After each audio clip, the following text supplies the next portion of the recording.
त्वमेव प्रत्यक्षं ब्रह्मासि त्वमेव प्रत्यक्षं ब्रह्म वदिष्यामि ऋतं वदिष्यामि सत्यं वदिष्यामि तन्मामवतु तद्वक्तारमवतु अवतु माम् अवतु वक्तारम् ॐ शान्ति शान्ति शान्ति ॐ भद्रं कर्णेभिः शृणुयाम देवाः भद्रं पश्येमाक्षभिर्यजत्राः स्थिरैरङ्गैः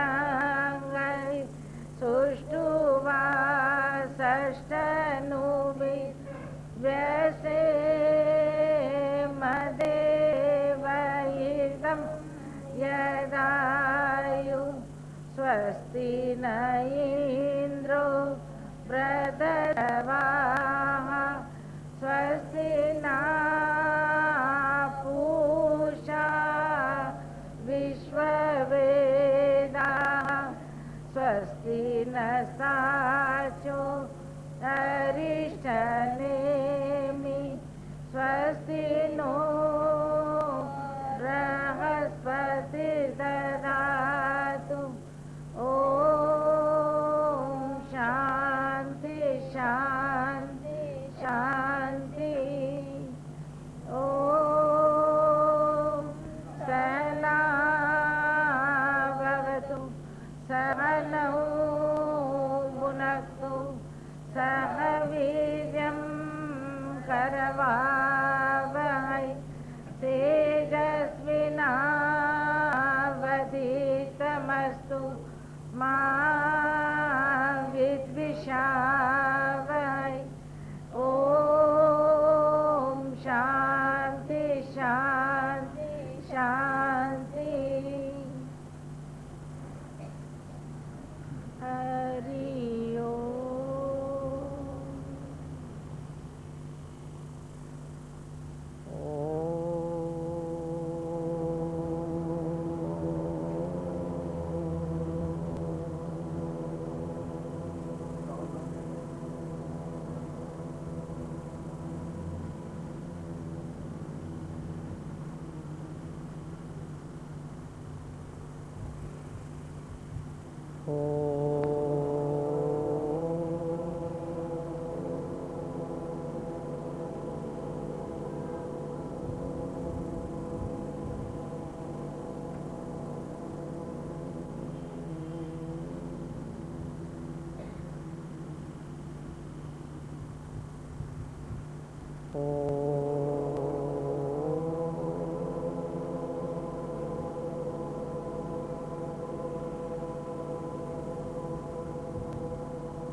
सहना भवतु सहनौ भुनक्तु सह वीर्यं करवावहै तेजस्विनावधीतमस्तु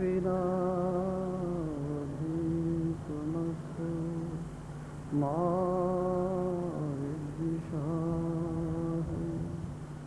ॐ शान्ति शान्ति शान्ति।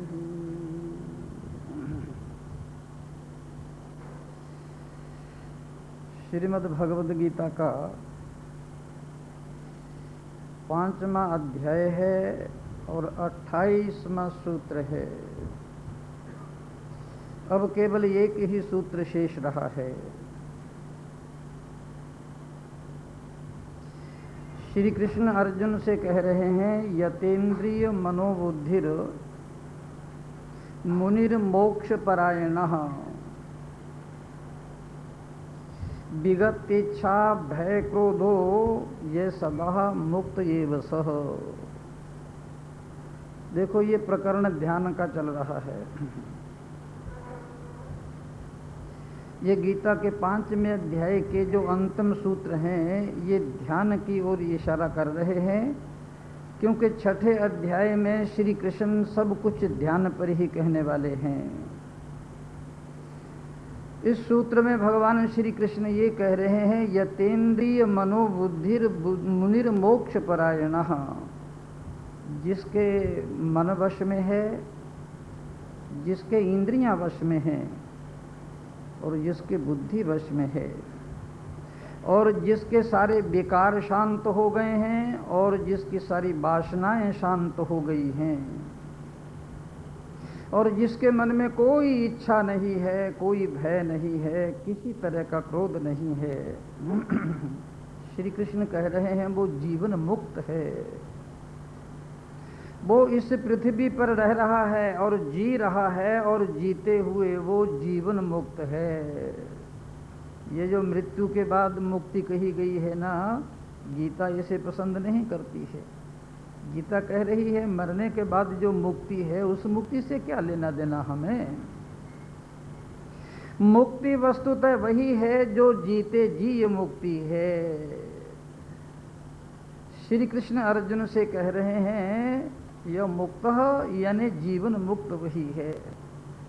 लोग मेरे पास आते हैं, पूछते हैं कि महाराज ध्यान से हमें धन मिलेगा,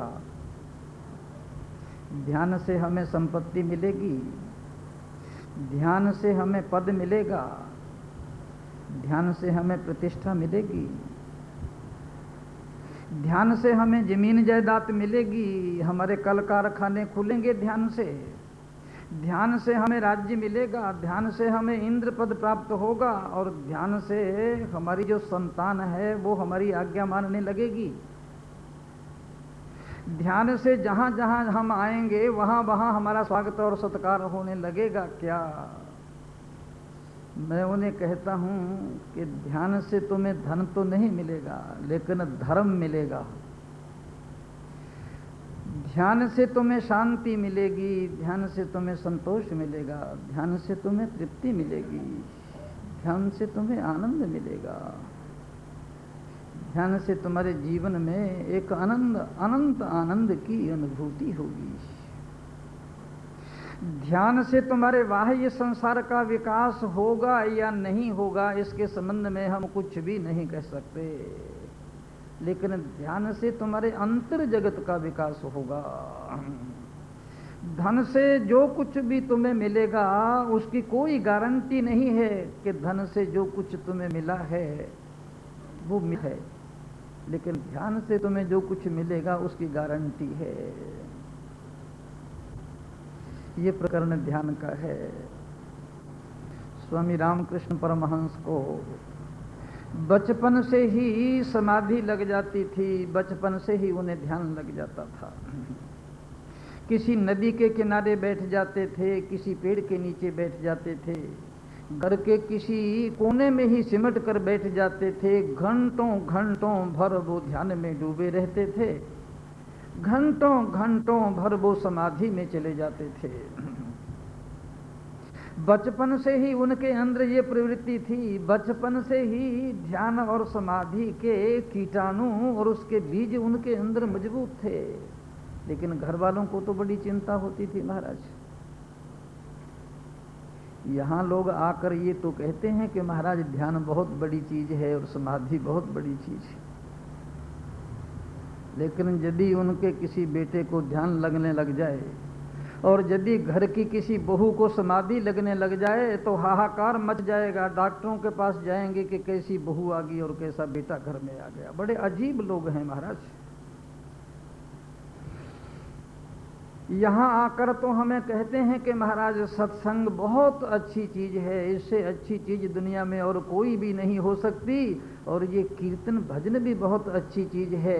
लेकिन यदि उनके घर का कोई बेटा, उनके घर की कोई बेटी और उनके घर की कोई बहू अगर कीर्तन और सत्संग करने लग जाए तो फिर पूछने लगेंगे कि महाराज उसका कहीं दिमाग तो खराब नहीं हो गया। बड़े अजीब लोग हैं, बड़े आश्चर्य से भरने वाले लोग हैं। स्वामी रामकृष्ण परमहंस को बचपन से ही कभी कभी तो कई कई दिन ध्यान में डूबे रहते, समाधि में डूबे रहते, तो स्वाभाविक ही था माँ बाप को चिंता होने लगी।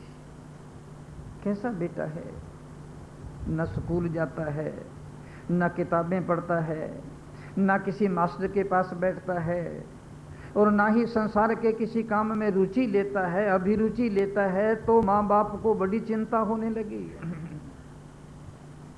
लोग भी कहने लगे कि तुम जरा ध्यान डॉक्टर से तो दिखाओ, कहीं इसे मिर्गी तो नहीं उठ रही है, कहीं इसे मूर्छा तो नहीं हो रही है। कोई कहता था इसे मिर्गी का रोग है, और कोई कहता था इसे मूर्छा हो जाती है, और वस्तुतः कभी कभार कोई ये भी कहता था कि ध्यान और समाधि लग जाती है। तो लोगों ने कहा क्यों इस झंझट में पड़ते हो, क्यों छोटे सी बच्चे की जिंदगी को खराब करते हो, इसकी शादी कर दो, इसका विवाह कर दो। देखो लोगों के पास तरीके क्या क्या हैं। इसे झंझट में डाल दो, इसे बेड़ियों से बांध दो, इसका विवाह कर दो, इसकी शादी कर दो, अपने आप ही दिमाग ठीक हो जाएगा। ये सारी जितनी समाधियां हैं, सारी जितने ध्यान हैं ना, और ये नारे पेट नीचे आंखें बंद करके जो बैठ जाता है, सब कुछ भूल भाल जाएगा। शादी कर दो, विवाह कर दो। रामकृष्ण परमहंस के पिता सोचने लगे कि 11-12 वर्ष की इसकी अवस्था हो गई है, और यदि मैं इसके सामने विवाह का प्रस्ताव रखूंगा तो मुझे संदेह है ये उसे स्वीकार करेगा भी या नहीं करेगा। रामकृष्ण परमहंस की मां ने अपने पति से रामकृष्ण परमहंस के पिता से कहा कि मुझे उम्मीद नहीं है कि ये विवाह के लिए हाँ कर देगा। बड़ा डरते डरते, बड़े संकोच से रामकृष्ण परमहंस के पिता ने, इनका नाम गदाधर था, रामकृष्ण परमहंस के पिता ने धीरे से कहा कि बेटा विवाह करवाओगे? बड़ी खुशी से कह दिया कि हाँ करवाएंगे, क्यों नहीं करवाएंगे। तो रामकृष्ण परमहंस के पिता तो चौंके। उन्होंने कहा घंटों घंटों पर ध्यान में रहता है, समाधि में रहता है, पेड़ों के नीचे चला जाता है, नदियों के किनारे पर चला जाता है, संसार में इसकी कोई रुचि नहीं है, अभिरुचि नहीं है, कोई प्रवृत्ति नहीं है, मस्तों की रह रहा है। शादी का नाम लेते ही इसने तो उछल कर कह दिया कि हाँ क्यों नहीं करेंगे। रामकृष्ण परमहंस की मां को भी बड़ा संदेह हुआ, बड़ी शंका हुई। क्या करें, जब हाँ ही कह दिया तो फिर ना कैसे करवाए। उसी के लिए तो यत्न कर रहे थे। लड़की खोजी गई, बहुत अच्छी लड़की खोजी गई, और जब लड़की के घर में जाने लगे सगाई करने के लिए तो रामकृष्ण परमहंस की मां ने 11 रुपये चांदी के, ये चांदी के तो मुझे कहना पड़ता है इसलिए कि इस समय चांदी दिखाई ही नहीं देती, पहले थी ही चांदी के रुपये। रामकृष्ण परमहंस की मां ने चांदी के 11 रुपये रामकृष्ण परमहंस को दिए कि गिन ले इन्हें और खीसे में डाल ले, जिस समय सगाई होगी ये लड़की के हाथ में देने के हैं। कि हाँ माँ ऐसा करना होगा। कि हाँ। अब रामकृष्ण परमहंस के खीसे में चांदी के 11 सिक्के डाल दिए गए, और वो कभी उन्हें गिनते हैं, फिर खीसे में डालते हैं, फिर गिनते हैं, फिर खीसे में डालते हैं। माँ ने कहा तू पागल हो गया है क्या, लड़की के घर में जाना है, सगाई के लिए जाना है, और तू बच्चों की तरह खेल कर रहा है, डाल खीसे में। रामकृष्ण परमहंस में डाल दिया, सजाया गदाधर को, रामकृष्ण परमहंस को, और लड़की के घर में गए। प्रथा थी वहां की कि लड़के वाले लड़की के घर में भोजन करेंगे और लड़की ही भोजन परोसेगी। रामकृष्ण परमहंस के पिता, उनके संबंधी, उनकी माता और रामकृष्ण परमहंस बैठ गए, और वो लड़की सजी बजी दुल्हन की तरह रसोई परोसने लगी। और जैसे ही रामकृष्ण परमहंस के पास आई, उन्होंने खीसे से 11 रुपये निकाले, उसके पाँव में रख करके प्रणाम कर दिया। माँ ने कहा धत तेरे की, सारा गुड़ ही गोबर करके रख दिया, पागल हो कहीं के क्या। पिता के कलेजे में भी बड़ा धक्का लगा, बड़ी चोट लगी कि पागल है, क्या कहेंगे लोग, कैसे लड़के को लड़की दे रहे हैं। ओहो, रामकृष्ण परमहंस ने अपनी माँ से कहा, अपने पिता से कहा कि माँ, जैसे ही ये परोसने के लिए आई और मैं इनके चरणों की ओर देखा, बिल्कुल इसके पांव तुम्हारे पांव की तरह हैं माँ, वैसी ही उंगलियां, वैसे ही पांव, वैसी ही चलन, वैसा ही उठन, वैसा ही बैठना, ये तो मेरी माँ है। और भी गजब हो गया, सबके सामने ये बात कह दिया। रामकृष्ण परमहंस का विवाह भी हुआ, शादी भी हुई शारदा के साथ। आप लोगों को मालूम नहीं है, जिंदगी भर रामकृष्ण शारदा को माँ ही कहते रहे। जिंदगी भर उनका शारीरिक संबंध नहीं हुआ शारदा से, कोई विकार नहीं, कोई वासना नहीं, कोई वृत्ति नहीं, किसी तरह का कोई भी लगाव नहीं। रामकृष्ण परमहंस शारदा को माँ कहकर पुकारते थे, माँ और बेटे का संबंध रहा। श्री कृष्ण अर्जुन से क्या कह रहे हैं, यह सदा मुक्त एव सह यतेन्द्रिय मनोबुद्धिर मुनिर्मोक्ष परायण विगत इच्छा भय क्रोधो ये सदा मुक्त एव सह।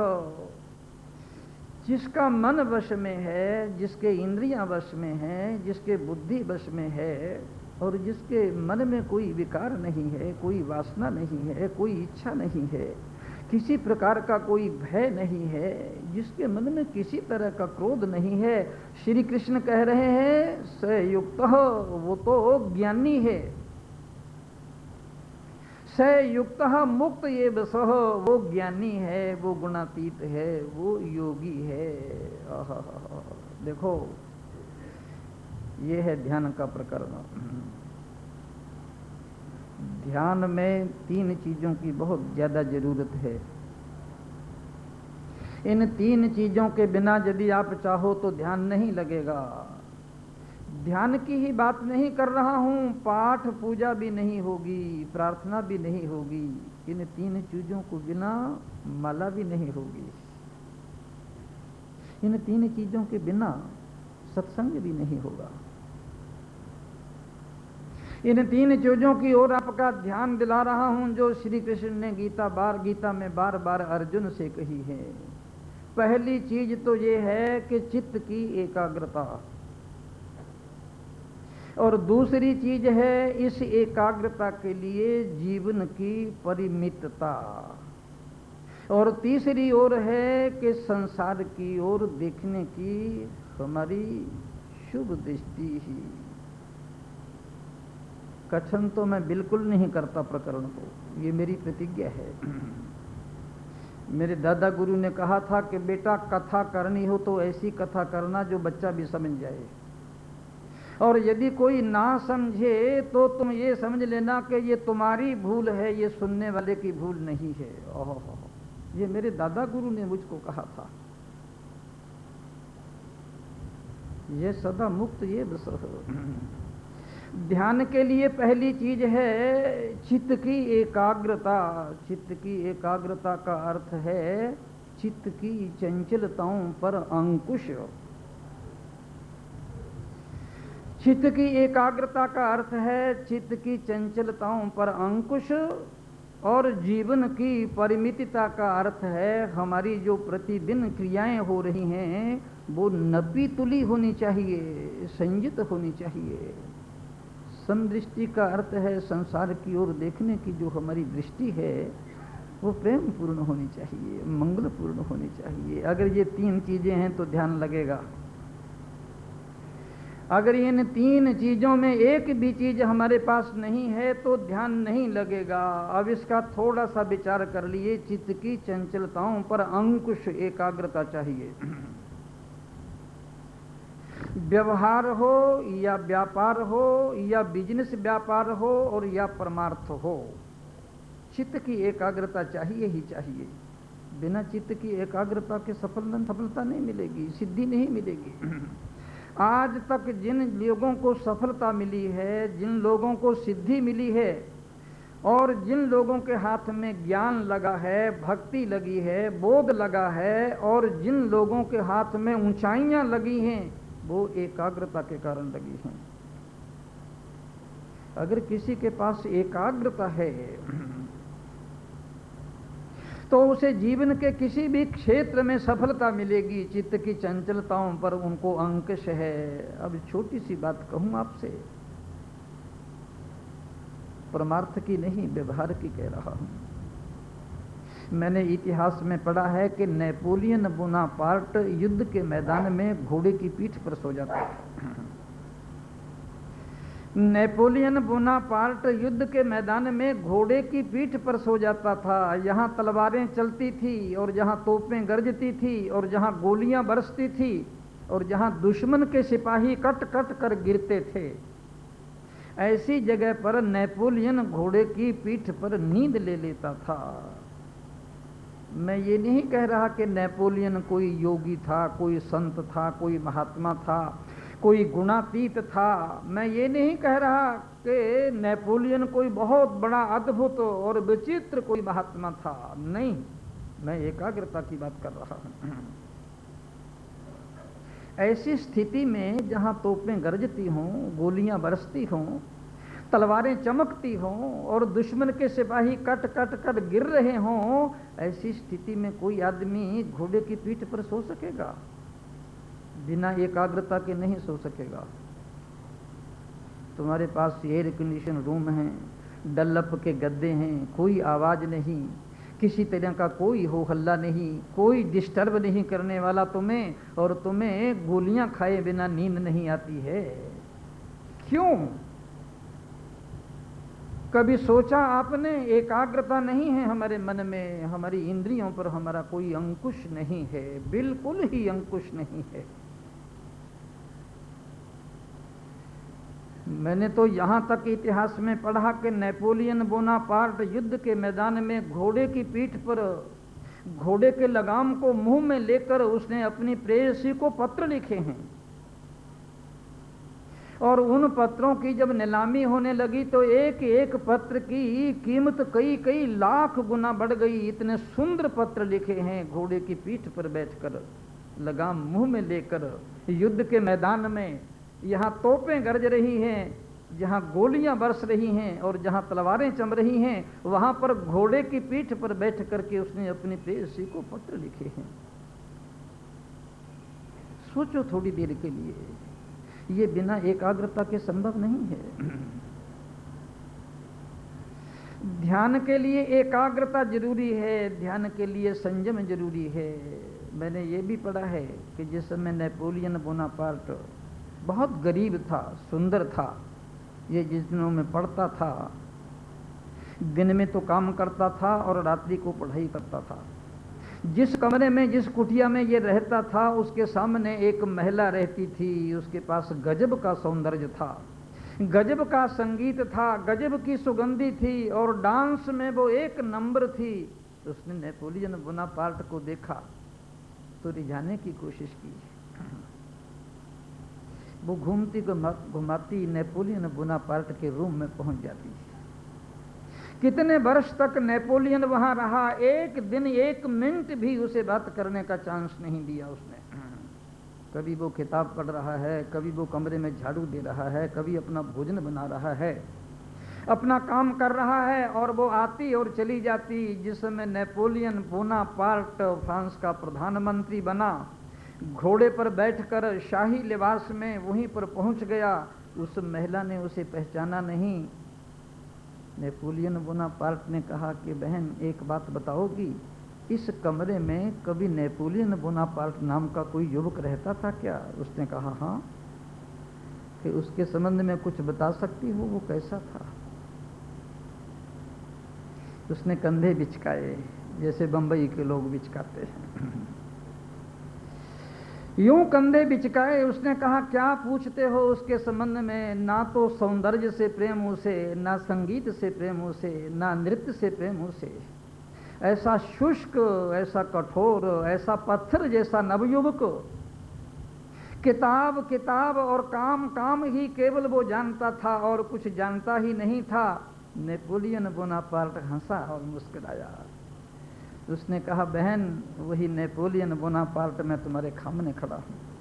यदि मैं तुम्हारे सौंदर्य में उलझ जाता, तुम्हारे संगीत में उलझ जाता, तो मैं फ्रांस का एक साधारण सिपाही बनता, आज मैं फ्रांस का प्रधानमंत्री ना बनता। श्री कृष्ण अर्जुन को कह रहे हैं, जिसका मन जिसके वश में है, जिसकी इंद्रियां जिसके वश में है और जिसकी बुद्धि जिसके वश में है और कंट्रोल है अपने जीवन पर जिसका, वही ऊंचाइयों को नापेगा और वही गहराइयों को नापेगा। जिसकी इंद्रियां वश में नहीं, जिसका मन वश में नहीं, जिसकी बुद्धि वश में नहीं, वो क्या जिंदगी में खाक करेगा, मट्टी करेगा वो जिंदगी में। चाहे व्यवहार हो या परमार्थ, याद रखना इस बात को, एकाग्रता बहुत ही जरूरी है। बात है ये ध्यान की, बिना एकाग्रता के तुम संसार का कोई काम कर ही नहीं सकोगे। पहली शर्त है ध्यान की, चित्त की एकाग्रता, और दूसरी शर्त है जीवन की परिमितता। जीवन की परिमितता का अर्थ है हम जो कुछ भी क्रियाएं करते हैं वो नपीतुली होनी चाहिए। नपीतुली का अर्थ ये है कि ज्यादा तो नहीं खाते और कम तो नहीं खाते, ज्यादा तो नहीं बोलते और ऐसा तो नहीं है कि मौन ही धारण करके बैठ गए हो, ज्यादा तो नहीं सोते और ऐसा तो नहीं है कि ज्यादा जागते ही रहते हो। ओहो, ये हमारी क्रियाएं नपीतुली होनी चाहिए।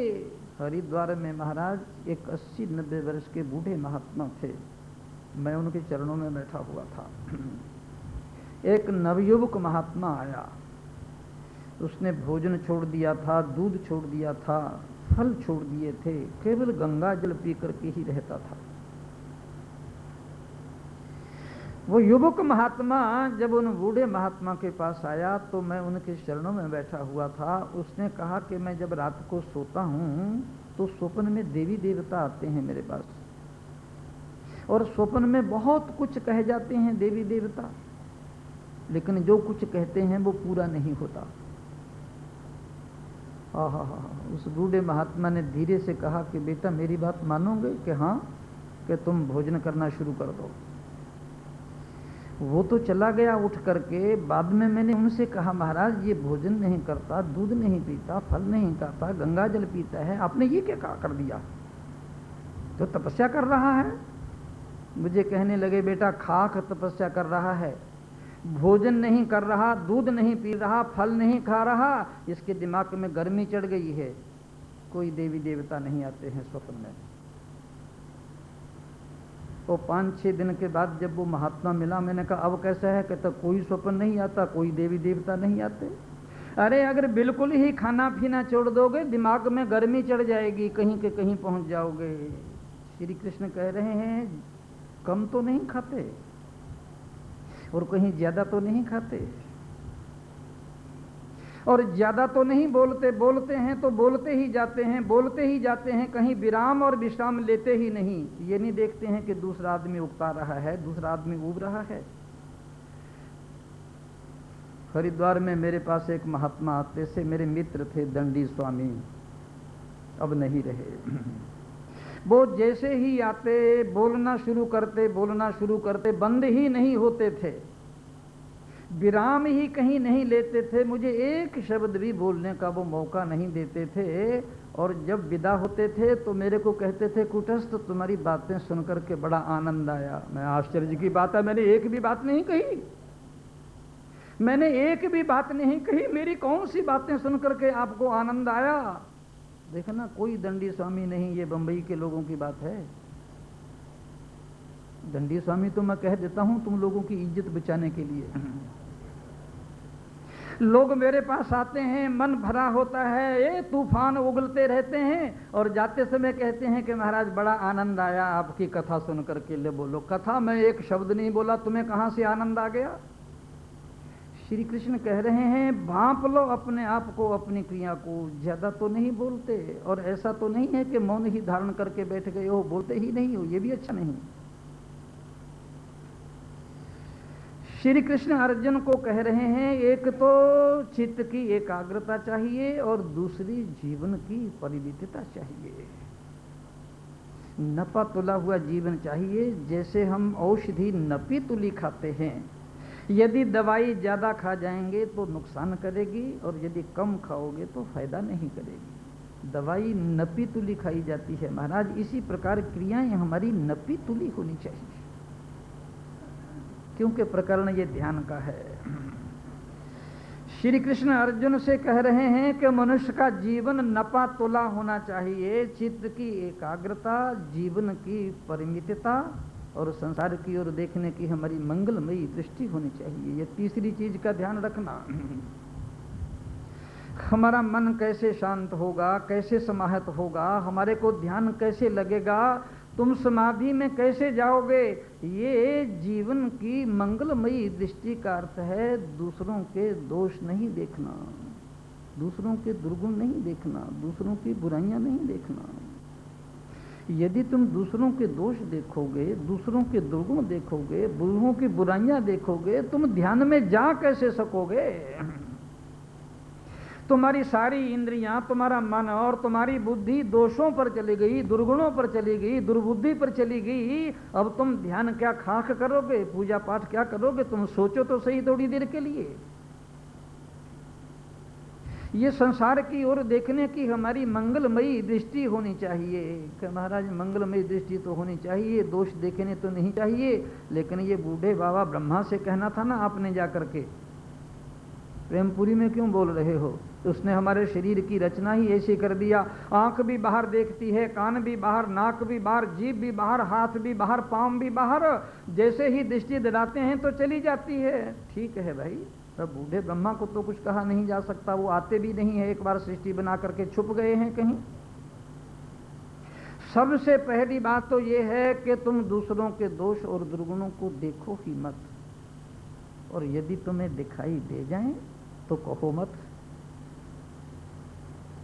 क्या वजह है दूसरों के दोष देखकर, दूसरों के दुर्गुण देखकर, दूसरों के विकार और वासनाएं देखकर तुम्हारी अंगुली घूमने लगती है फोन पर? 150 आदमी को जब तक तुम बता दो ना, तब तक तुम्हें भूख नहीं लगती, तब तक तुम्हें नींद नहीं। अरे एक कीचड़, एक गंदगी तुम्हारे हाथ लगी थी, उसने कितनी जगह फैला करके रख दिया तुमने। कहते हो हम सत्संग सुनते हैं, कथाएं सुनते हैं, गीता सुनते हैं, उपनिषद सुनते हैं, नख से लेकर चोटी तक विकार और वासनाओं से भरे पड़े हैं। तुम्हारी दृष्टि सीधे दोषों और दुर्गुणों पर जाती है। तुम अपनी जिंदगी को मिट्टी में मिला रहे हो, खाक में मिला रहे हो, धूल में मिला रहे हो। जहां तुम्हें जाना है वहां नहीं जा रहे हो तुम। क्या महाराज 2 दिन तुम्हारा लेक्चर है और अभी आंखें दिखा रहे हो? बिल्कुल नहीं आंखें दिखा रहा। क्यों दिखाऊंगा आंखें? श्री कृष्ण अर्जुन से कह रहे हैं, ध्यान के लिए एक तो एकाग्रता चाहिए और दूसरी जीवन की परिमितता चाहिए और तीसरी हमारी मंगलमयी और प्रेममयी दृष्टि चाहिए। अगर ये 3 चीजें हमारे हाथ में हैं और 3 चीजों पर हमारा ध्यान है, तो मैं गारंटी से कहता हूं कि ध्यान नहीं लगेगा, समाधि नहीं लगेगी। ध्यान अपने आप से लगेगा, समाधि अपने आप से लगेगी। श्री कृष्ण अर्जुन से कह रहे हैं, यतेन्द्रिय मनोबुद्धिर मुनिर मोक्ष परायणः विगत इच्छा भय क्रोधो ये सदा मुक्त एव सह। ये महाराज जीवन मुक्त का लक्षण है। विगत इच्छा, जिसकी इच्छा नहीं रही, जिसके हृदय में कोई इच्छा ही नहीं रही, कोई वासना ही नहीं रही, कोई कामना ही नहीं रही, ये तो महाराज बड़ा असंभव बात लगती है। यदि मनुष्य को देखो तो नख से लेकर चोटी तक की इच्छाओं से भरा हुआ है। इच्छाओं के अतिरिक्त उसमें और कुछ है ही नहीं। पूरा इच्छाओं का, जैसे गठरी होती है ना छोटे छोटे कपड़ों की, ऐसे ही मनुष्य के अंदर इच्छाएं भरी पड़ी हैं। और श्री कृष्ण कह रहे हैं विगत इच्छा, जिसके मन में कोई इच्छा नहीं रही और जिसके मन में कोई विकार और वासना नहीं रही। लेकिन आप लोगों ने कभी कभी सोचा है, बड़े बड़े ऋषि, बड़े बड़े मुनि, बड़े बड़े महात्मा, बड़े बड़े तीर्थंकर और बड़े बड़े गौतम बुद्ध और बड़े बड़े महावीर और बड़े बड़े क्राइस्ट और बड़े बड़े मोहम्मद, क्या संसार में इन लोगों के हृदय में कोई इच्छा नहीं थी, इनके मन में किसी प्रकार की कोई वासना नहीं थी, कोई प्रकार का संकल्प नहीं था, फिर भी ये संसार में जी रहे थे। और हमारा दर्शन ये कहता है कि यदि किसी की सारी इच्छाएं पूरी हो गई, कामनाएं समाप्त हो गई और विलीन हो गई, अब वो संसार में नहीं रहेगा। अरे इच्छाओं के कारण ही तो संसार में रह रहे हैं, तो ये बड़े बड़े तीर्थंकर, ये बड़े बड़े जितने लोग हैं, ये संसार में कैसे जीते रहे। देखो इसे याद रखना, स्वामी रामकृष्ण परमहंस को भोजन में रुचि थी। हरा स्वामी रामकृष्ण परमहंस के जितने भी अनुयायी हैं वो इस बात को सुन करके नाक भौं सिकोड़ते हैं, कहते हैं ये कहीं लिखा नहीं है। स्वामी रामकृष्ण परमहंस को भोजन में बहुत ही ज़्यादा रुचि थी। अपने सेवकों में ब्रह्म की चर्चा करते, आत्मा की चर्चा करते, परमात्मा की चर्चा करते, और फिर बीच में से उठकर रसोई घर में चले जाते और शारदा से कहते आज क्या बनाया है। शारदा माथे पर हाथ मारती। ब्रह्म की चर्चा कर रहे थे, आत्मा परमात्मा की चर्चा कर रहे थे, और उसको बीच में छोड़कर रसोई घर में आ घुसे और कह रहे हो आज क्या बन रहा है, तो परमहंस मुस्कुराने लगते, हंसने लगते, कुछ भी जवाब नहीं देते थे। उनके भक्तों को भी ये बात बहुत बुरी लगती थी कि लोग कह रहे हैं कैसा परमहंस, कैसा ज्ञानी, कैसा गुणातीत, कैसा योगी ब्रह्म की बात कर रहा है, आत्मा परमात्मा की बात कर रहा है, और पट से बीच में उठ करके रसोई घर में चला जाता है। शारदा ने कहा पहले सुबह ही पूछ लिया करो कि क्या बनाया है क्या नहीं बनाया। परमहंस कहता है मैं पूछ तो लूं पर नाक में सुगंधी आ जाती है। बात बहुत बढ़ गई महाराज। बात इतनी बढ़ गई कि शारदा ने कहा अब मेरे बर्दाश्त के बाहर है, आप आइंदा के लिए ऐसा नहीं करेंगे। लोग उलाहना देते हैं कि ये परमहंस है। तो रामकृष्ण परमहंस ने मुस्कुरा कर कहा बाबरी तुम्हें पता नहीं है, परमहंस की सारी वासनाएं क्षीण हो गई हैं, परमहंस की सारी इच्छाएं चली गई हैं, परमहंस की सारी कामनाएं ध्वस्त हो गई हैं, कोई कामना नहीं है परमहंस के पास। लेकिन मुझे संसार में अभी रहना है, जीना है, लोगों के कल्याण के लिए, लोगों के मंगल के लिए मैंने अभी जीना है। रामकृष्ण परमहंस ने शारदा से कहा मुझे अभी विवेकानंद का इंतजार है, अभी मैं नरेंद्र के इंतजार में बैठा हुआ हूँ। जिस दिन विवेकानंद आ गया, नरेंद्र आ गया और मैंने अपना सारा ज्ञान उसे दे दिया, शारदा उस दिन जब तुम थाली लेकर मेरे आगे आओगी, मैं थाली देख करके मुंह घुमा लूंगा, तो समझ लेना अब परमहंस 3 दिन से ज्यादा नहीं बचेंगे।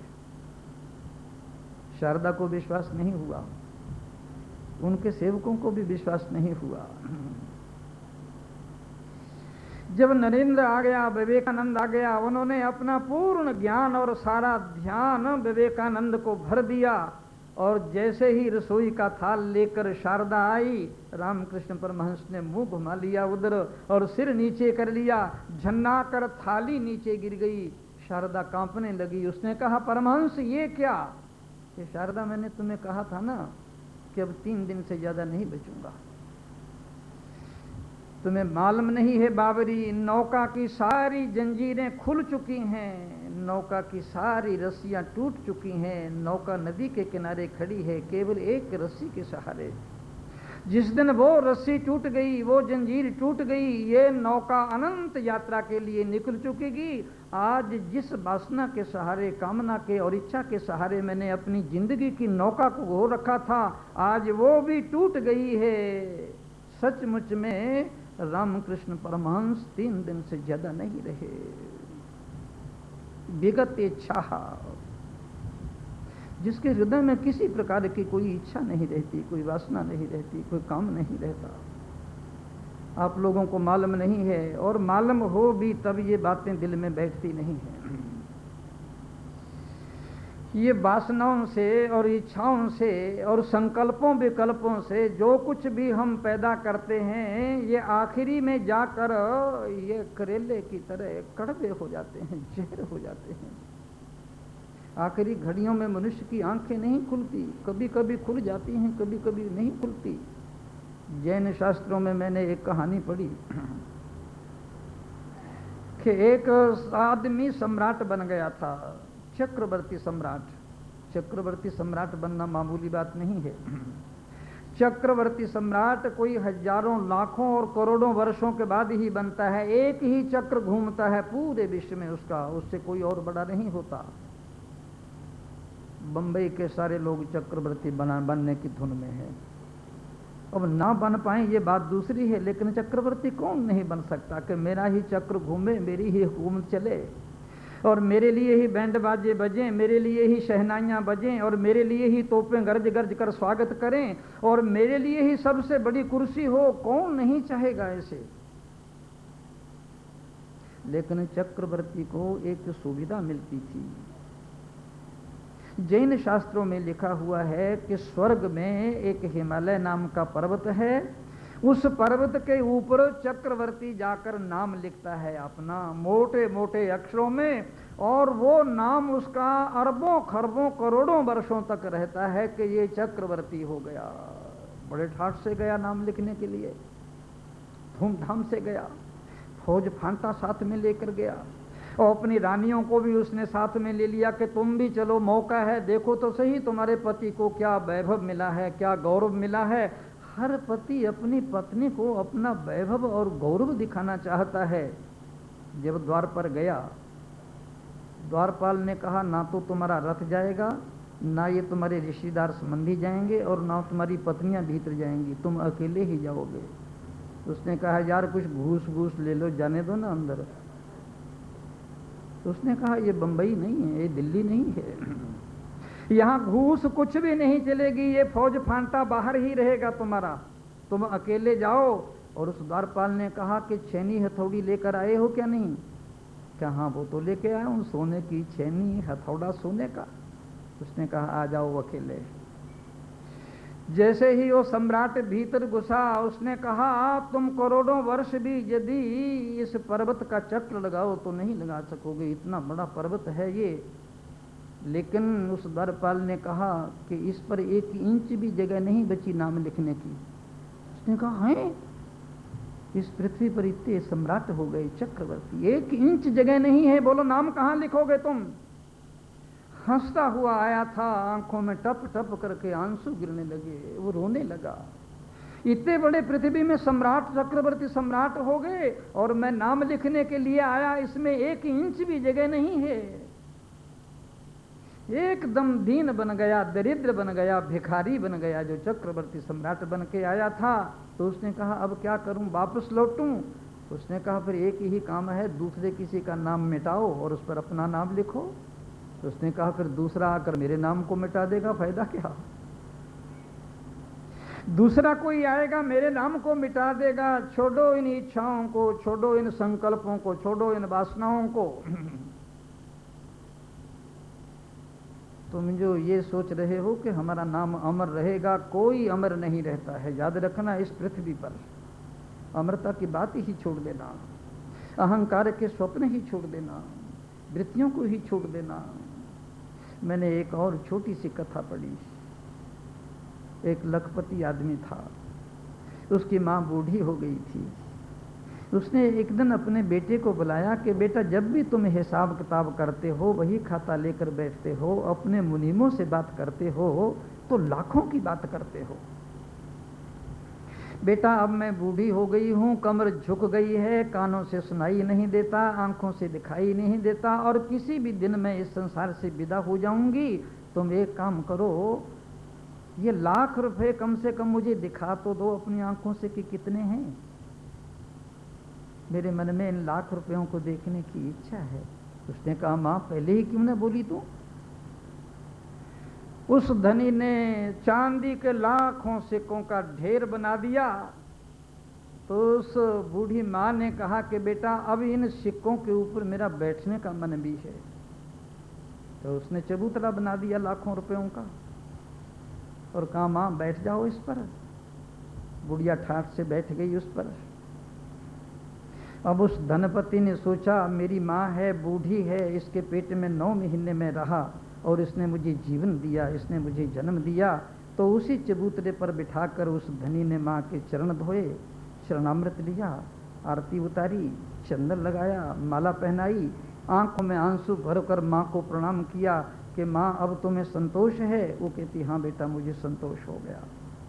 अब उस धनपति ने सोचा जिस धन पर, जिस संपत्ति पर, जिस चांदी के ठीकरों पर माँ के चरणों का स्पर्श हो गया, जहां बैठकर माँ के चरण धो दिए, चरणामृत दे दिया, आरती उतार लिया, अब उस धन और संपत्ति को तिजोरी में क्या रखना है, अब ये सारा का सारा दान कर देना चाहिए।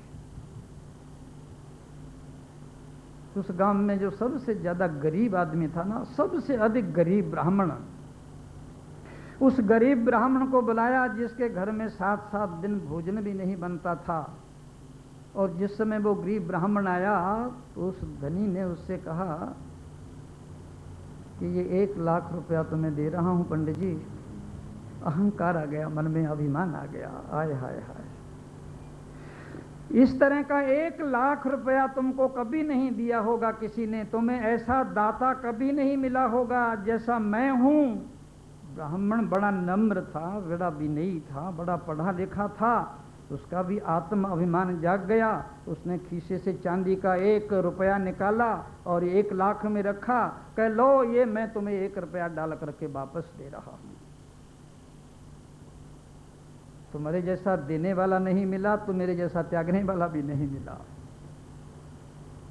क्या विगत इच्छा, बहुत ज्यादा इच्छाओं को पालो मत, इनकी बहुत ज्यादा रक्षा मत करो, देख रेख मत करो इनकी। श्री कृष्ण कह रहे हैं कि जीवन मुक्त के मन में ना तो कोई इच्छा होती है और ना कोई भय होता है। बड़ी खतरनाक बात है महाराज। इच्छा ना हो ये बात तो ठीक है, लेकिन भय ना हो। नख से लेकर चोटी तक संसार भय से भरा हुआ है महाराज। रोग का भय, शोक का भय, चिंता का भय, बड़े बड़े पद और कुर्सियों का भय कि वो ना खिस जाएं, और धन का भय कि वो धन ना चला जाए, मान सम्मान का भय कि आज तो मान सम्मान इज्जत है कहीं वो ना चली जाए, आज घर में बेटे हैं, बेटियां हैं, पत्नी हैं, कहीं इनको कुछ ना हो जाए। 24 घंटे मनुष्य भय से भरा हुआ है। कोई बीमारी ना हो जाए, कोई रोग ना हो जाए, पति खिलाफ ना हो जाए, बेटे खिलाफ ना हो जाए, पड़ोसी खिलाफ ना हो जाए, कोई एक्सीडेंट ना हो जाए, नख से लेकर चोटी तक भय ही भय भरा हुआ है। लेकिन श्री कृष्ण कह रहे हैं विगत इच्छा भय, विगत भय, उसको भय भी नहीं होता। पत्नी पति से भयभीत है, पति पत्नी से भयभीत है, बेटा बाप से भयभीत है, बाप बेटे से भयभीत है, पड़ोसी पड़ोसी से भयभीत है, एक राष्ट्र दूसरे राष्ट्र से भयभीत है, पाकिस्तान हिंदुस्तान से भयभीत है और हिंदुस्तान पाकिस्तान से भयभीत है, मुसलमान हिंदुओं से भयभीत हैं और हिंदू मुसलमान से भयभीत है। सारा संसार भय से भरा हुआ है और ये शोषण है भय। मैं आपको बताता हूं, यदि आप किसी आदमी के मन में भय बिठा दिया, डर बिठा दिया, यदि आपने किसी तरह उसको धमका दिया, अब वो आदमी आपके पांव पकड़ करके बैठ जाएगा। ये जो मंदिरों में इतनी बड़ी भीड़ लगती है, मस्जिदों में इतनी कतारें लगती हैं, ये जो चर्चों में इतने बड़े क्यों लगते हैं, ये क्यों लगते हैं आपको मालूम है? या तो भय के कारण लगते हैं या लोभ के कारण लगते हैं। भय इन लोगों को ये होता है कि कहीं नरक में तो नहीं चले जाएंगे, और लोभ इनको ये होता है कि यहाँ चर्चों में, मंदिरों में, गुरुद्वारों में आकर, सत्संग में आकर ये जो स्वर्ग का वर्णन करते हैं, जरा वहाँ तो देखें मजा लेकर कैसा है स्वर्ग। या तो लोभ के कारण और या फिर भय के कारण। सब जगह महाराज ये भय समाया हुआ है। ये भय दूर कैसे हो? कोई उपाय नहीं है भय को दूर करने का। सिर्फ एक ही उपाय है, उसे याद रखना, एक ही उपाय, एक के अतिरिक्त दूसरा कोई उपाय ही नहीं है। भय को यदि दूर कर सकता है तो प्रेम ही कर सकता है। जहां मनुष्य के मन में प्रेम आया, स्नेह आया, आत्मीयता आई, अपनापन आया, वहां भय की कोई गुंजाइश ही नहीं रहेगी। इसलिए जो संसार इतना भयभीत है, उसके हृदय में प्रेम का अभाव होता जा रहा है, स्नेह उसके हृदय में है ही नहीं। आपने देखा जहां प्रेम होता है वहां बिल्कुल ही भय नहीं होता। कोई युवक अपनी पत्नी की गर्दन पर यदि तलवार रख दे और कहे कि अभी गर्दन उतारूंगा, तो वो हंसने लगेगी, मुस्कुराने लगेगी। वो पूछेगा हंसती क्यों हो? तलवार की धार गले पर है। वो कहेगी ये तलवार तुम्हारी चलेगी नहीं, क्योंकि तुम्हारा मुझसे प्रेम है, तुम मुझसे प्रेम कर रहे हो, स्नेह कर रहे हो। वहां तलवारें नहीं चलेंगी, वहां तोपें नहीं चलेंगी, वहां पिस्तौल नहीं चलेंगे, वहां छुरियां नहीं चलेंगी। जहां तोपें चल रही हैं, तलवारें चल रही हैं, छुरियां चल रही हैं, यहां लाठियां चल रही हैं, समझो वहां प्रेम नहीं है, भय रहेगा ही। किसी घर में यदि कलह है, लड़ाई है, एक दूसरा दूसरे से डरता है, सीधी बात है वहां भय है, वहां प्रेम नहीं है।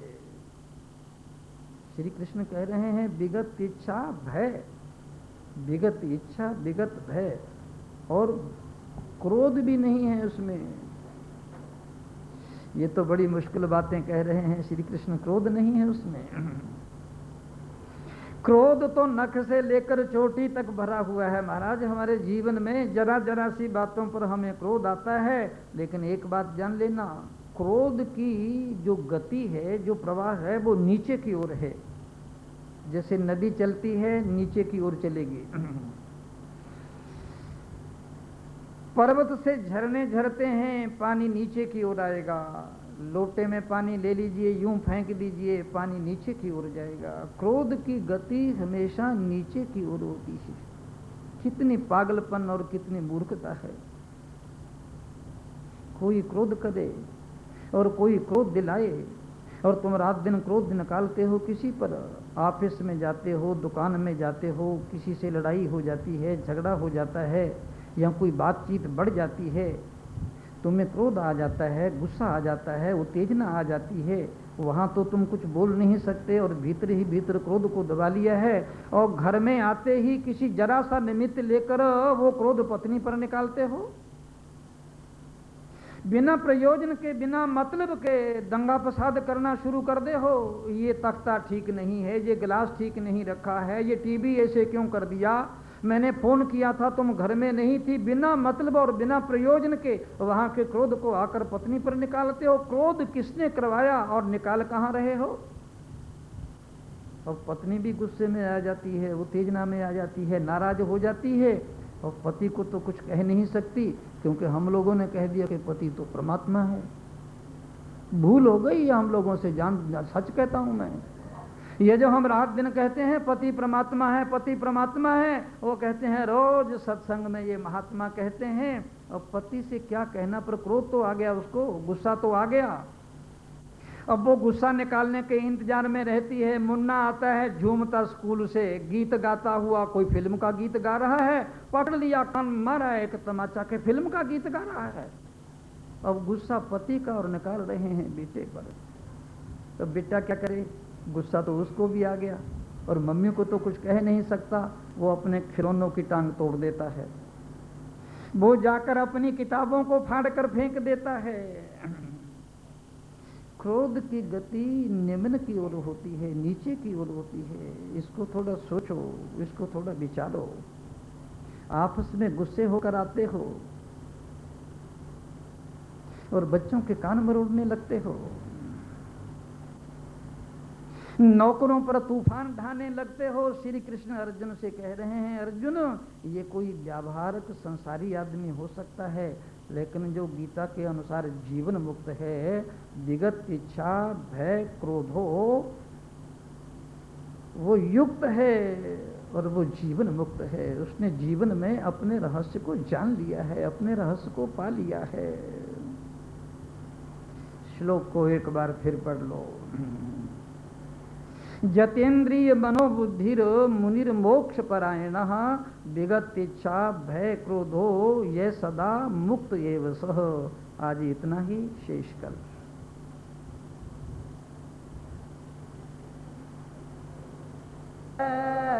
पूर्णमादाय पूर्णमेवावशिष्यते।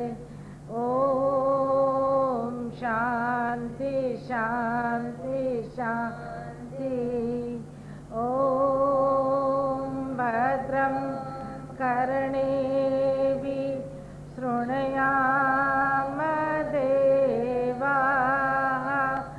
भद्रं पश्येमाक्षभिर्यजत्राः। स्थिरैरङ्गैः सुष्ठुवासष्टनुभिः व्यसेम देवैर्गं यदायु। स्वस्ति न इन्द्रो वृद्धश्रवाः। स्वस्ति नः पूषा विश्ववेदाः। स्वस्ति नस्तार्क्ष्यो अरिष्टनेमिः। स्वस्ति नो बृहस्पतिर्दधातु। ओम शांति शांति शांति। श्री कृष्ण शरणो विष्णुरुरुक्रम। नमो ब्रह्मणे नमस्ते वायो।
सहनावतु सहनो भुनक्तु सह वीर्यं करवावहै तेजस्विनावधीतमस्तु मा विद्विषावहै। ओम शांति शांति शांति।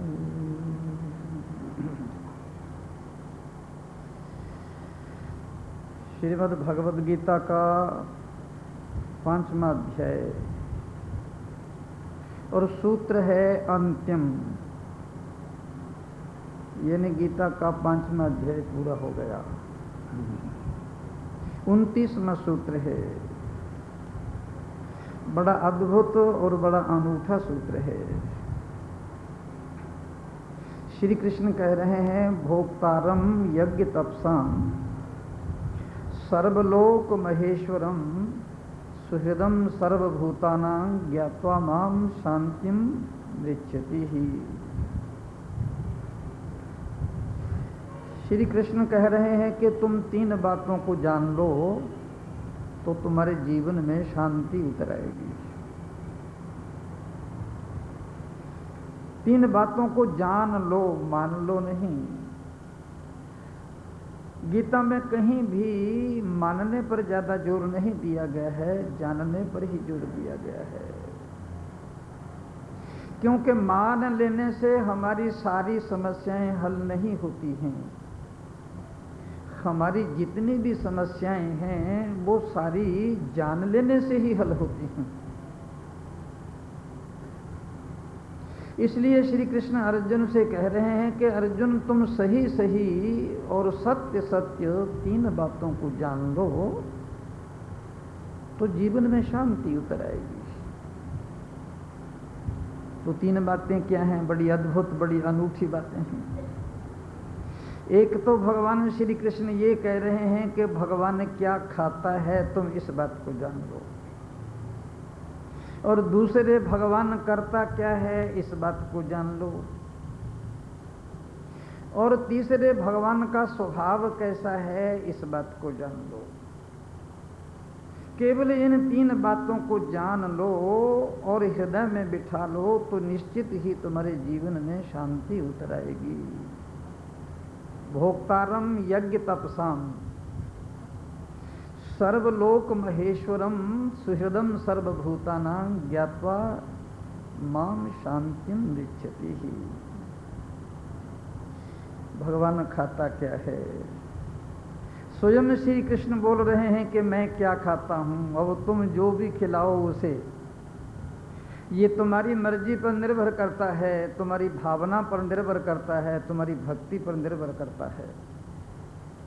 लेकिन भगवान श्री कृष्ण क्या कह रहे हैं कि मैं क्या खाता हूं? भोक्तारम यज्ञ तपसाम। एक तो इस बात को समझ लो कि भगवान अकेला नहीं खाता। सही सही इस बात को जान लेना कि भगवान अकेला नहीं खाता है, वो खिलाकर ही खाता है, और कभी कभी तो वो खिलाता ही है, खाता ही नहीं है। ये अकेले अकेले खाना ये तो मनुष्य का काम है, इंसान का काम है। अकेले अकेले बैठकर खाना ये मनुष्य का काम है, इंसान का काम है, ये कोई बहुत अच्छा काम नहीं है।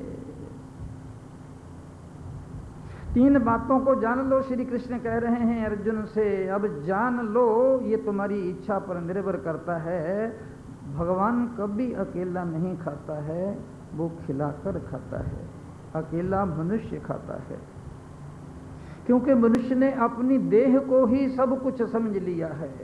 हाय हाय हाय, वो अपने शरीर को इतना महत्व दे रहा है, इतना गौरव दे रहा है अपने शरीर को, इतनी गरिमा दे रहा है अपने शरीर को कि वो सब कुछ अपने शरीर के लिए ही करने के लिए तैयार है।